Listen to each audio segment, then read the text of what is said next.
എറണാകുളത്ത് പടക്ക നിർമ്മാണശാലയിലുണ്ടായ സ്ഫോടനത്തിൽ ഒരാൾ മരിച്ചു. മരിച്ചയാളെ തിരിച്ചറിഞ്ഞിട്ടില്ല. കുട്ടികൾ ഉൾപ്പെടെ 10ഓളം പേർക്ക് പരിക്കേറ്റു. 3 പേരുടെ നില ഗുരുതരമായി തുടരുകയാണ്. സംഭവത്തിന്റെ ഞെട്ടലിലാണ് ഇപ്പോഴും നാട്ടുകാർ. കളക്ടർ ഡോക്ടർ രേണുരാജ് സംഭവസ്ഥലം സന്ദർശിച്ചു.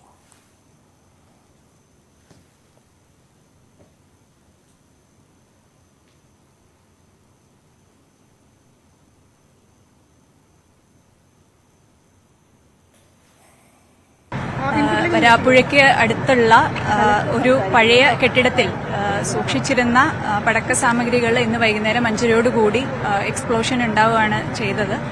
നമ്മൾ നിലവിൽ ലഭിച്ചിരിക്കുന്ന വിവരം അനുസരിച്ച് ഈ പർട്ടിക്കുലർ സ്ഥലത്ത് ഈ സാമഗ്രികൾ സൂക്ഷിക്കുന്നതിനുള്ള അനുവാദമോ ലൈസൻസോ ഒന്നും ഉണ്ടായിരുന്നില്ല എന്നാണ് അറിയാൻ കഴിഞ്ഞിട്ടുള്ളത്.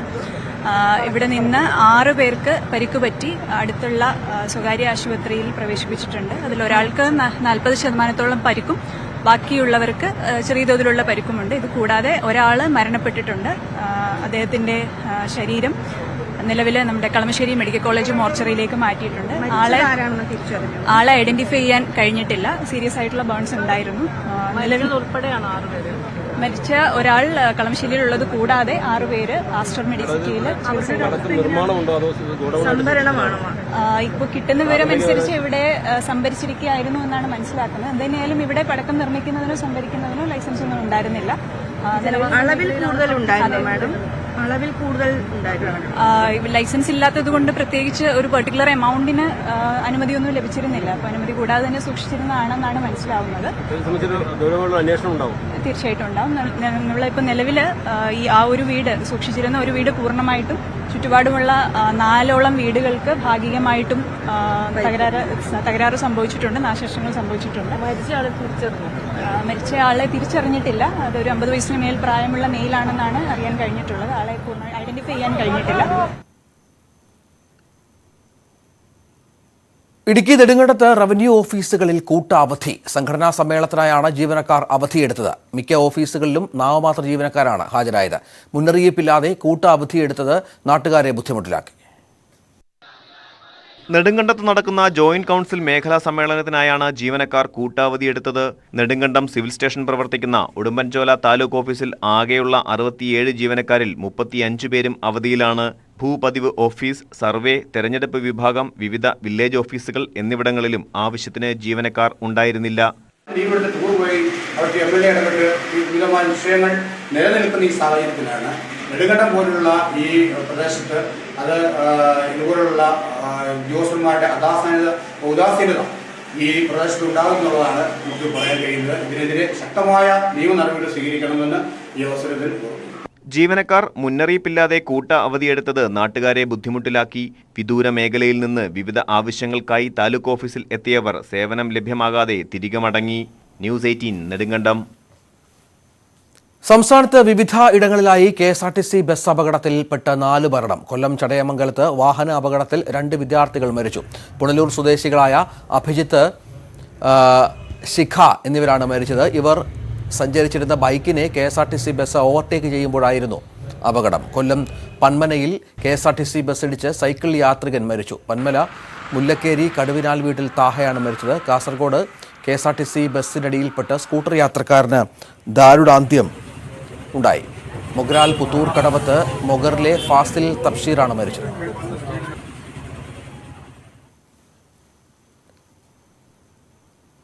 തൃശൂർ വടക്കാഞ്ചേരി ഉത്രാളിക്കാവ് വെടിക്കെട്ട് നടന്നു. മധ്യകേരളത്തിലെ പ്രശസ്തമായ വേല ഉത്സവങ്ങളിൽ ഏറ്റവും പ്രധാനമാണ് വെടിക്കെട്ടിന് പ്രാധാന്യമുള്ള ഉത്രാളിക്കാവ് പൂരം.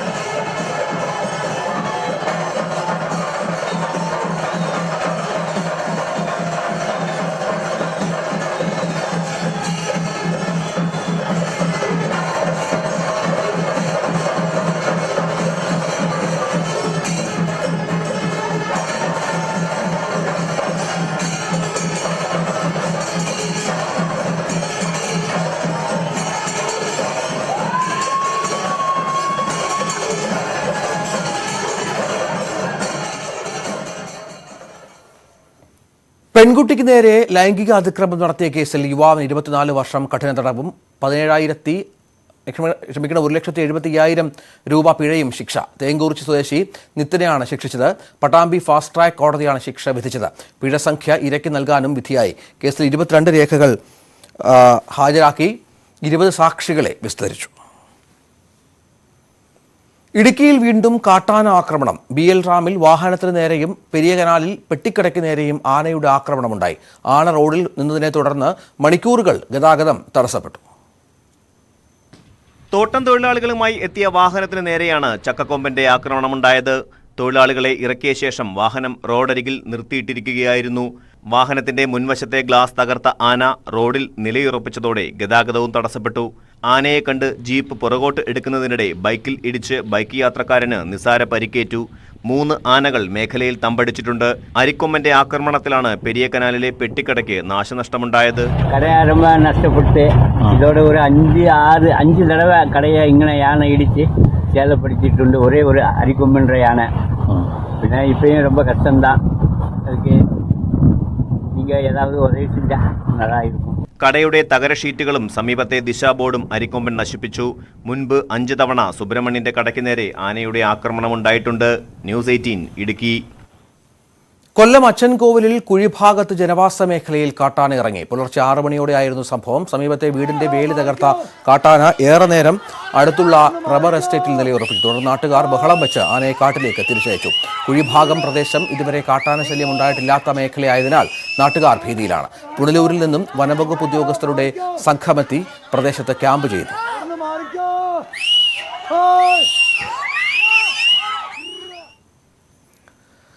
ആനപ്രേമികളെ കണ്ണീരിലാഴ്ത്തി കൊമ്പൻ ഒളരിക്കര കാളിദാസൻ ചരിഞ്ഞു. 35 വയസ്സായിരുന്നു. കുന്നംകുളം കടവല്ലൂരിൽ വെച്ച് തളർച്ച അനുഭവപ്പെട്ടതിനെ തുടർന്നായിരുന്നു അന്ത്യം. മധ്യകേരളത്തിലെ ഉത്സവങ്ങളിലെ സജീവ സാന്നിധ്യമായിരുന്നു കാളിദാസൻ. 2004 കാളിദാസനെ മലപ്പുറം അങ്ങാടിപ്പുറം തിരുമാന്താംകുന്ന് ക്ഷേത്രത്തിൽ നിന്ന് തൃശൂർ ഒളക്കര ദേവസ്വം സ്വന്തമാക്കുന്നത്. പൊതുദർശനത്തിന് ശേഷം കോടനാട് സംസ്കരിക്കും. കോഴിക്കോട് എളേറ്റിൽ പന്നിക്കോട്ടൂരിൽ കിണറ്റിൽ വീണ് മരിച്ച നിലയിൽ കണ്ടെത്തിയ യുവാവിനെ തിരിച്ചറിഞ്ഞു. ഇയാട് ബീറ്റോറച്ചാൽ അബ്ദുറഹ്മാന്റെ മകൻ അൽ അമീനാണ് മരിച്ചത്. പോലീസിനെ കണ്ട് ഓടിയപ്പോൾ കിണറ്റിൽ വീണതാണെന്നാണ് നിഗമനം. ഞായറാഴ്ച രാത്രിയാണ് സുഹൃത്തിന്റെ വീട്ടിൽ നിൽക്കുമ്പോൾ പോലീസിനെ കണ്ട് അൽ അമീൻ ഓടിയത്. ഇന്ന് രാവിലെ ദുർഗന്ധം വന്നതിനെ തുടർന്ന് വീട്ടുകാർ പരിശോധിച്ചപ്പോഴാണ് മൃതദേഹം കണ്ടെത്തിയത്. കൊല്ലം പെരുമ്പുഴയിൽ മുലപ്പാൽ തൊണ്ടയിൽ കുടുങ്ങി 45 ദിവസം പ്രായമുള്ള കുഞ്ഞു മരിച്ചു. നിസാം അലീമ ദമ്പതികളുടെ മകൾ നിദ ഫാത്തിമയാണ് മരിച്ചത്. കുട്ടിയത്തെ സ്വകാര്യ ആശുപത്രിയിൽ എത്തിച്ചെങ്കിലും ജീവൻ രക്ഷിക്കാനായില്ല. മരണത്തിലെ സംശയം തുടർന്ന് മാതാവ് അലീമയുടെ ബന്ധുക്കളുടെ പരാതിയിൽ പിതാവ് നിസാമിനെ പോലീസ് കസ്റ്റഡിയിലെടുത്തിരുന്നു. ദിയ ഫാത്തിമയുടെ പോസ്റ്റ്മോർട്ടം റിപ്പോർട്ടിൽ മുലപ്പാൽ കുടുങ്ങിയാണ് മരിച്ചതെന്ന് വ്യക്തമായതോടെ സലീമിനെ വിട്ടയച്ചിരുന്നു.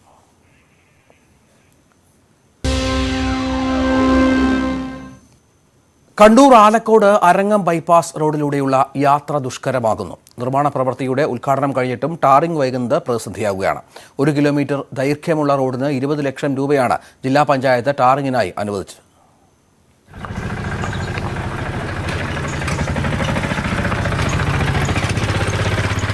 കഴിഞ്ഞ ഡിസംബറിലാണ് അരങ്ങം ബൈപ്പാസ് റോഡ് നിർമ്മാണ പ്രവൃത്തിയുടെ ഉദ്ഘാടനം ജില്ലാ പഞ്ചായത്ത് പ്രസിഡന്റ് നിർവഹിച്ചത്. 1 മാസത്തിനുള്ളിൽ ടാറിംഗ് പൂർത്തിയാക്കി ജനങ്ങളുടെ യാത്രാ ദുരിതം പരിഹരിക്കുമെന്ന് അന്ന് ഉറപ്പു നൽകി. എന്നാൽ 3 മാസം കഴിഞ്ഞിട്ടും ടാറിംഗ് പ്രവൃത്തി നടത്താൻ കരാറുകാരൻ തയ്യാറായില്ല. 20 ലക്ഷം രൂപ പാസ്സാക്കി അതിന്റെ ഉദ്ഘാടനം മാമാങ്കം തന്നെ പഞ്ചായത്തിനോട് വെച്ച് മൈക്ക് വെച്ച് നടത്തി ഞങ്ങളെല്ലാം വിളിച്ച് ഉദ്ഘാടനം നടത്തിയാണ്. എന്നിട്ടും എടുത്ത കോൺട്രാക്ടറുടെ കുഴപ്പമാണോ എന്താണെന്ന് മനസ്സിലാകുന്നില്ല. ഇതുവരെ പണി നടന്നിട്ടില്ല. പ്രധാനമന്ത്രി ഗ്രാം സഡക് യോജനയിൽ ഉൾപ്പെടുത്തി 1 കോടിയിലധികം രൂപ ചെലവഴിച്ചാണ് 6 വർഷം മുമ്പ് റോഡ് പുനർനിർമ്മിച്ചത്. ഗ്യാരണ്ടി കാലാവധി പൂർത്തിയായതോടെ റോഡും തകർന്നു. അടിയന്തരമായി സർക്കാരിന് ശ്രദ്ധയിൽപ്പെടുത്താൻ ആവശ്യമായ എല്ലാ തരത്തിലുള്ള പ്രക്ഷോഭങ്ങളും ഞങ്ങൾ നടത്തിയിട്ടുണ്ട്. അങ്ങനെയാണ് ഇന്ന് ഈ റോഡ് ടെൻഡർ ചെയ്യാൻ തീരുമാനിക്കുകയും അത് ഏറ്റെടുക്കാൻ ആൾക്കാർ വരികയൊക്കെ ചെയ്തിട്ട് കഴിഞ്ഞ 2-3 മാസക്കാലമായി വീണ്ടും ആ റോഡിൻ്റെ അവസ്ഥയിൽ യാതൊരു വ്യത്യാസം വരാതെ ഒരു നിർമ്മാണം നടത്താതെ മാറി നിൽക്കുകയാണ് ചെയ്യുന്നത്. 1.25 കോടി രൂപയ്ക്ക് ടാറിംഗ് ഗംഭീരമായിട്ട് നടത്തിയായിരുന്നു. അന്നേരം ധാരാളം വാഹനങ്ങൾ വന്നിട്ട് ആഘോഷമായിട്ട് പോകുന്നുണ്ടായിരുന്നു. ഇപ്പോൾ പഞ്ചായത്തിൽപ്പെട്ട് ഏറ്റവും കാശുമുടക്കിയ റോഡ് ഏറ്റവും മോശമായുള്ള റോഡുമായിട്ട് ഇത് വന്നേക്കുവാണ്. കുണ്ടും കുഴിയുമായ റോഡിലൂടെ ഏറെ പ്രയാസപ്പെട്ടാണ് വാഹനങ്ങൾ കടന്നുപോകുന്നത്. റോഡിൽ ഇളകിക്കിടക്കുന്ന കരിങ്കൽ കഷ്ണങ്ങൾ പുറത്തേക്ക് തെറിച്ച് കാൽനട യാത്രികർക്ക് പരിക്കേൽക്കുന്നതും പതിവാണ്. അങ്ങേയറ്റത്തെ അനാസ്ഥയാണ്. കാരണം ഇതിന് പൈസയൊക്കെ പാസ്സായി, ഇതിൻ്റെ ഉദ്ഘാടന പ്രവൃത്തിയും കൂടെ നടന്നതാണ്. ഉദ്ഘാടനം നടന്നു കഴിഞ്ഞ് അതിനിടയ്ക്ക് ഇവിടെ പള്ളിയിലെ പെരുന്നാൾ, ക്ഷേത്രത്തിലെ ഉത്സവം, അരങ്ങം മഹാദേവ ക്ഷേത്രത്തിലെ ഉത്സവം, ഇതെല്ലാം ഈ ജനങ്ങൾ ഈ കഷ്ടപ്പാട്, ഈ റോഡിലുള്ള യാത്ര, ജനങ്ങൾ മാത്രമല്ല വാഹനങ്ങളാണെങ്കിൽ ഇവിടെ കല്ല് തെറിച്ചിട്ട് പലരും ആശുപത്രിയിലായിട്ടുണ്ട്. ആലക്കോട് ടൗണിൽ നിന്ന് അരങ്ങം പഞ്ചായത്ത് കവലയിലെത്താനുള്ള എളുപ്പമാർഗം കൂടിയാണ് ഈ bypass road. News 18 Alakode. Kasaragod അനധികൃത മണൽ കടത്തിനെതിരെ നടപടി ശക്തമാക്കി പോലീസ്. 7 തോണികൾ തകർത്തു. കുമ്പള പോലീസ് സ്റ്റേഷൻ പരിധിയിലെ മൊഗ്രാൽ പാലത്തിന് സമീപമായിരുന്നു പരിശോധന.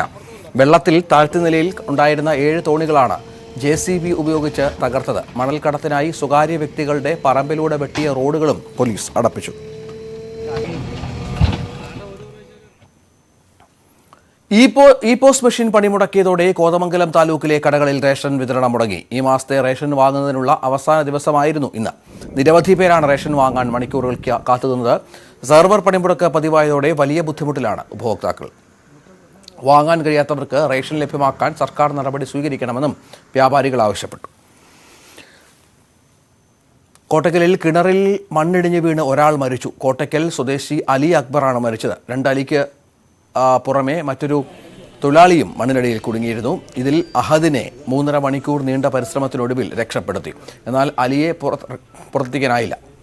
കിണറിന്റെ അടിവശം കല്ലുപയോഗിച്ച് കെട്ടുന്നതിനിടെ മണ്ണിടിഞ്ഞ് വീഴുകയായിരുന്നു. ദക്ഷിണേന്ത്യയിലെ കഴുകന്മാരുടെ പ്രധാന പ്രജനന കേന്ദ്രങ്ങളൊന്നാണ് തമിഴ്നാട് നീലഗിരി ജില്ലയിലെ മുതുമല ടൈഗർ റിസർവ്.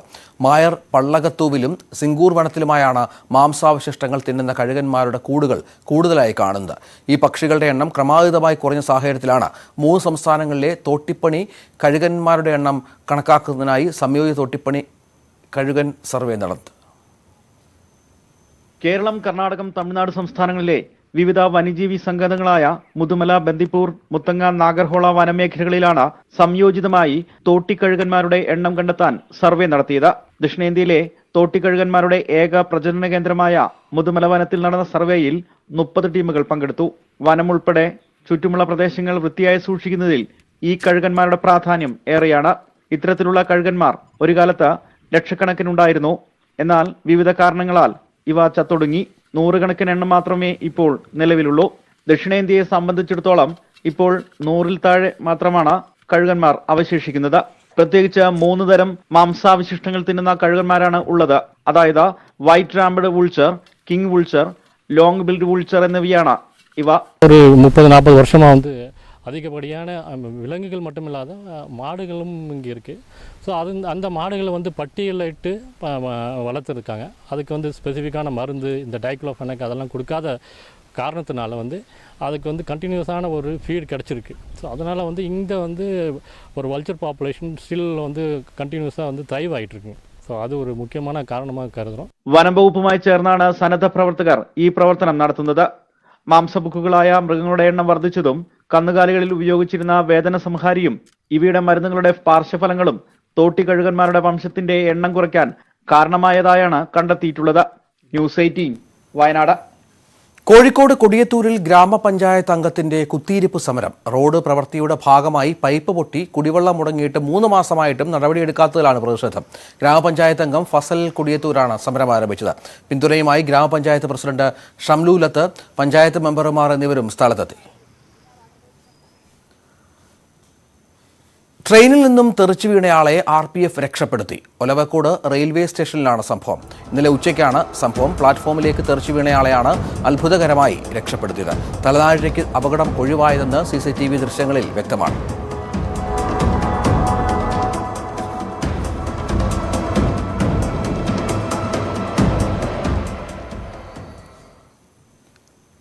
പോളിയോ ശരീരം തളർത്തിയെങ്കിലും സ്വപ്നങ്ങൾ വിടാതെ പിന്തുടർന്ന് ജീവിത വിജയം നേടിയ ഒരു വില്ലേജ് ഓഫീസറെ പരിചയപ്പെടാം. തിരുവനന്തപുരം നെയ്യാറ്റിൻകര വില്ലേജ് ഓഫീസർ ദിലീപ് കുമാർ എന്ന 42-കാരൻ ഒരുപാട് പേർക്ക് പ്രചോദനമാണ്. തൊഴുക്കൽ ഭാസ്കർ നഗർ ഉത്രാടത്തിൽ ദിലീപ് കുമാർ എന്ന 42-കാരന് പറയാനുള്ളത് വിധിയെ തോൽപ്പിച്ച കഥയാണ്. നിർധന കുടുംബത്തിൽ ജനിച്ച ദിലീപ് കുമാറിന്റെ പഠനം മുന്നോട്ടു പോയത് സുമനസ്സുകളുടെ സഹായം കൊണ്ടായിരുന്നു. പരസഹായമില്ലാതെ സഞ്ചരിക്കാൻ കഴിയാത്ത ബാല്യത്തിലെ പഠനം തിരുവനന്തപുരത്തെ പോളിയോ ഹോമിലായിരുന്നു. 1 മുതൽ 10 വരെ പഠനം പൂർത്തിയാക്കിയ ദിലീപ് കണ്ണമ്മൂലയിലെ CSI ബോയ്സ് ഹോമിൽ നിന്ന് സാമ്പത്തിക ശാസ്ത്രത്തിൽ ബിരുദവും ബിരുദാനന്തര ബിരുദവും നേടി. 2009 നെയ്യാറ്റിൻകര താലൂക്ക് ഓഫീസിലെ LD ക്ലർക്കായി ജോലി നേടിയ ദിലീപ് കുമാറിന് സഞ്ചരിക്കാൻ ഒരു വീൽചെയർ മാത്രമായിരുന്നു ആശ്രയം. വായ്പയെടുത്ത് സ്വന്തമാക്കിയ ഈ ഇലക്ട്രിക് വീൽചെയർ ദിലീപ് കുമാറിന് പുത്തൻ ചിറകുകളാണ് സമ്മാനിച്ചത്. ആ യാത്ര വില്ലേജ് ഓഫീസർ പദവിയിലെത്തിച്ചു.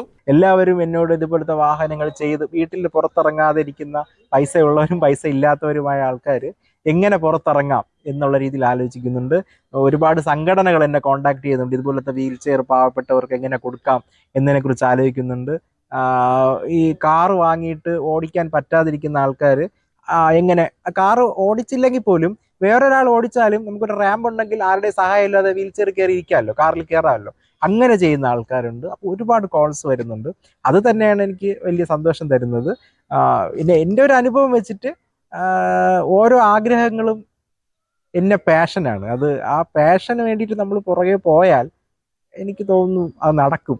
യാത്രാ ദുരിതങ്ങൾ പരിഹരിക്കാൻ ഒരു കാറായാലെന്തെന്ന ചിന്ത നിരവധി കാർ കമ്പനികളോട് പങ്കുവെച്ചെങ്കിലും ഭിന്നശേഷിക്കാർക്കുള്ള കാറില്ലെന്ന മറുപടി ദിലീപിനെ കുറച്ച് വിഷമിപ്പിച്ചെങ്കിലും തൃശൂർ ഒല്ലൂരിലെ ഒരു മോട്ടോർ മെക്കാനിക് കമ്പനി ദിലീപിന് അനുയോജ്യമായ കാർ സജ്ജീകരിച്ചു നൽകാമെന്ന ഉറപ്പുമായി മുന്നോട്ട് വന്നത് കൂടുതൽ പ്രതീക്ഷ നൽകി.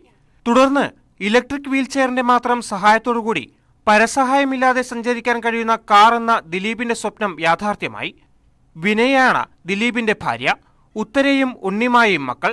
ഭിന്നശേഷിക്കാരെ മുഖ്യധാരയിലെത്തിക്കാനുള്ള പ്രവർത്തനങ്ങൾക്ക് നേതൃത്വം നൽകുക എന്നതാണ് ദിലീപിന്റെ ജീവിതാഭിലാഷം. ന്യൂസ് 18 നെയ്യാറ്റിൻകര. നാട്ടുവർത്തമാനം പൂർണ്ണമാകുന്നു. നമസ്കാരം.